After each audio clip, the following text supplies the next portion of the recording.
Hey, it's Eric, and today we are talking about Mortgage 101. I have this conversation with not just my first-time home buyers, but sometimes my second, third, and fourth home buyer that hasn't gotten the knowledge given to them that I really think every home buyer should have. It's really important early on in the process when you're looking to buy a home to just understand the mortgage. The mortgage is a key piece, right? I mean, it's the most expensive thing you'll ever own. It's not the house, it's the mortgage. The mortgage costs more than the house. That's the reality of the situation. And everybody wants a house, and truthfully, nobody wants a mortgage. But most people need to have one, and there are several options. What I like to do is just kind of cover from the basics with people where, I want them to understand not just the loan program they should have, but why, and what it is that I do, right? Because what I'm doing is on every application, I'm analyzing several things. I'm looking at someone's income, I'm looking at their credit, I'm looking at their assets. I want to make sure that their income is usable and that it's efficient or sufficient. I want to make sure that their credit is usable and in good repair. And I want to make sure that they have assets utilized to buy the home, right? Money in the bank. And so these are the things we analyze to determine what loan program somebody qualifies for, or if they qualify at all. There are pros and cons to every loan program. There are a lot of programs out there, but the key ones that we're going to talk about, there's a conventional loan program, there's an FHA loan program, there's a rural development loan program, and for our veterans, we have a VA loan. Now, I would make an argument all day long that the VA loan program is the best loan program hands down, but most people don't qualify for that because they didn't spend their time in service. So we have conventional, rural development, and FHA. There are pros and cons to each, and so we just look at everyone's unique situation and determine what is the best loan program for them. What are the differences between these programs? Well, a conventional loan program is a private loan. There's a benefit to it, which is it doesn't have mortgage insurance if you have 20% equity in the home. What mortgage insurance is, people hear mortgage insurance and they think homeowners insurance. Mortgage insurance is not insurance. What I tell them is it's not for you, it's for me. If I, as a lender, lend money on a home and the client forecloses and they let the house go, if the house is underwater, meaning I'm owed as a lender, it's not me, but if the bank is owed more than the home is worth when they sell it and they take a loss, mortgage insurance is there to cover the spread so that they don't take a loss. It's for the bank, but it's paid for by the buyer. So it's not a requirement on conventional if you have 20% down. However, it is a requirement if you put less than 20% down. That's a good thing because eventually it will go away. Other loan programs have mortgage insurance as well, but it never goes away for FHA specifically and rural development. So that's a pro for conventional. A hard part of the biggest con on conventional, I would say, is that not everybody fits the box. So it has tighter requirements as far as credit scores go. It has a higher down payment for the most part, other than some offshoots of conventional loans, which are first-time home buyer programs and stuff. And those kind of come and go, so I won't touch on those very much in this video, but certainly I'd be happy to talk about it over the phone. Conventional in general has a 5% down for broad strokes for most people. So if you don't have 5% down, or you have credit that's, say, sub 700, maybe conventional isn't going to be the best route, because conventional loan, and the interest rates and the mortgage insurance, the cost of mortgage insurance, which is private mortgage insurance and conventional loans, it's your credit score is a factor, right? Meaning your credit, the worse your credit is, the more expensive these things become, which is why the FHA loan has the value that it has. FHA has a funding fee and mortgage insurance, but is much more forgiving in terms of your credit score. You can get away with having a much lower score. And the mortgage insurance piece is just a factor of the loan amount itself and not your credit score. So if you have a 750 credit score or a 650 credit score, a $200,000 loan is going to have the exact same mortgage insurance for both buyers, right? Where conventional, they'd have very different payments because they factor in the credit scores. The other thing on FHA is that it has a funding fee. And what a funding fee is just upfront mortgage insurance. So it's the same thing, and that money gets pooled with the Federal Housing Administration, and that's where they insure those loans from. So it's just more of the same. So FHA is a more expensive loan product than conventional. However, for certain buyers, FHA is the only option, or it's the cheaper option because conventional will punish you for having poor credit or higher debt ratios. That's the other thing we look at, is your debt to income ratio. They all have different requirements there. FHA has a 3.5% down requirement. If you don't have 5%, maybe the 3.5 makes more sense. So another thing we look at between the two. Outside of that, we have a rural development loan. Now, rural development loan is funny. In government infinite wisdom, they created this loan to help develop rural areas, and you can use it in places like Brighton, Michigan, which needs no help developing. But there are certain areas you can't use it. Big cities, obviously. So, in the state of Michigan, you can't use it in Lansing. You can't use it in Detroit. You can't use it in Grand Rapids.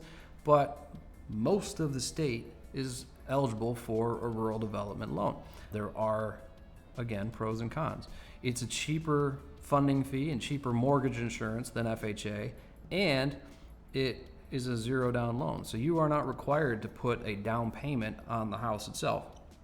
So that's a huge benefit, right? It's the cheapest loan program as far as cash to get into the house is concerned. It may not be the cheapest in terms of fees because, again, it has funding fee and conventional does not. So you got to do the math on that. It has different criteria than both conventional and FHA as far as debt ratios and as far as credit scores are concerned. It also has an income cap, which you'll never see on a conventional loan. So we have to look up, what the income cap is for that county to make sure that a buyer fits that box to use that program. And then we have to make sure that, we check the map with the U.S. Department of Agriculture to make sure that that house is in an area that they can use the rural development loan. So again, it's got a lot of differences. There are pros and there are cons to all these programs. The last program is the VA. The VA has a funding fee, but half of the veterans in the state of Michigan are exempt from it. It doesn't have mortgage insurance and it doesn't require a down payment. So apples to apples, conventional is not going to beat out mathematically the VA loan, I would say 90% of the time. So great loan program, but again, it's offered to the veterans that have earned that benefit. Of the other three, we look at everyone's unique situation and figure out what fits best for your long-term goals. The other thing I like to touch on any introductory call to just get somebody aware of not just the programs, but the cost of getting into a home is, what are we going to pay for outside of a down payment? Now understand that a down payment is towards the house, right? So if simple math, you've got a $100,000 house. If it's a 5% down loan program, you need $5,000 for a down payment, right? That's easy. Where I think it gets confusing is when people don't understand the costs and fees. On any loan program, for the most part, you're going to have a lot of fees that makes no difference what the lender is or the title insurance company or any of that, because the fees are just going to be what the fees are. Well, let's go through them real quick, because what I don't ever want to happen is I don't want to have somebody who's, let's say, a veteran using a zero down loan program, and then they get an estimate for the house they want to buy and they say, wait a minute, why do I need $6,000 or $7,000? I thought this is a zero down loan program. Well, again, zero down is the down payment, so towards the home, right? If you put money down, you have a smaller loan amount. There are still outside costs, and we're going to break those down. So really 3 different things that we look at. In general, what you're going to deal with is 3 categories. Closing costs, as far as outside entities that you're going to pay. Third parties that are involved with helping you get a home are going to have costs. And what I'm talking about there is paying for an appraisal, right? The appraiser goes out, he gets paid. Paying for title insurance, which is a requirement in most states. So you're going to pay for that, and it's typically a factor of what your loan amount is. You're going to pay for a closing fee, right? The company has a notary that's going to help you actually finalize the documents that you're buying this home. There's a cost for that. So when you have these third-party costs, if you have a lender that charges origination, you're going to pay, maybe 1%. Who knows? Maybe it's a flat rate, regardless of the loan program or the loan size. Some companies structure it different, where it's a percentage based on the loan amount. So all of these things, paying the lender, paying the appraiser, paying, if you have a real estate agent that has a broker fee, you're going to pay a broker. So it's not uncommon to have, closing costs that might be $3,000 or $4,000, right, in outside fees. That wouldn't be unusual at all. Then in addition to that, you're going to have what's called an escrow setup. Right? They're your prepaids is how it's broken down. So when you buy a house, it needs to have homeowners insurance. Let's start there. So you're going to have, let's say you bought a $200,000 house and you got $1,200 in homeowners insurance. Your homeowners insurance is not a monthly bill, it's an annual bill typically.